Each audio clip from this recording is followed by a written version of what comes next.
Metre मध्ये camera आहे का? आणि असेल तर ही फार गंभीर बाब आहे, कारण महिला असतात, मुली असतात, आजूबाजूला वावरत असतात. हा प्रत्येक माणसासाठी गोपनीयतेचा भंग असतो. नेमकं काय आहे वास्तव? नाही, आता यांनी म्हटलं तो कॅमेरा जो आहे का, तर मला तर नाही वाटत की त्याच्यामुळे काही गोपनीयतेचं बंधन म्हणजे असं काही त्याच्यामुळे काही भंग पावणार आहे. ओके, पण असतो का? ओके, तो जो इंडिकेशन आहे साहेब, मान्य करा, ती आहे ते तरी तोंडावरती सांगा सगळ्यांना, पूर्ण ग्राहकांना कळू दे. तो इंडिकेटर आहे तो एक. तो कॅमेऱ्यामधून तुम्ही आमच्या प्रायव्हेट गोष्टी तुम्ही कॅप्चर करताय, हे जे चुकीचं आहे. ज्याचा ऍक्सेस तुमच्याकडे आहे, तुमची जी सिस्टीम बसली आहे, ERP सिस्टीम जी तुम्ही वापरताय, त्याच्यासाठी हे सगळं तुम्ही आमची प्रायव्हसी ओढून घेताय. आमच्या घरातल्या महिला सुरक्षित नाहीये तुमच्यामुळे.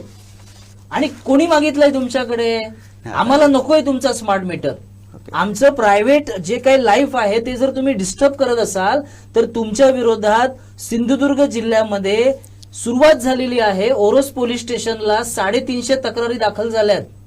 तुम्ही आमच्या गोपनीयतेचा भंग केला म्हणून तुमच्यावर कारवाई होईल, तुम्हाला अटक होईल. आणि याच्या पुढे जाऊन सुद्धा तुमच्या ज्या वेगवेगळ्या यंत्रणा आहेत, CGRF असेल, ग्राहक तक्रार निवारण मंच असेल, विद्युत लोकपाल असेल, जिल्हा कोर्ट असेल, हायकोर्ट असेल, ह्या सगळ्या ठिकाणी सिंधुदुर्ग जिल्हा वीज ग्राहक संघटनेच्या वतीने इथं मी जबाबदारीने व्यक्त करतो की लवकरच या सगळ्या ठिकाणी आम्ही याचिका दाखल करणार आहोत. सर, हे जे कॅमेरे असलेले स्मार्ट मीटर आहेत ते नेमके कुठल्या कंपनीचे आहेत? मग अदानी कंपनी आणि इतर अजून एक 5 कंपन्या ज्यांची नावं आहेत अदानी, NCC, मोंटे कार्लो आणि जिनस.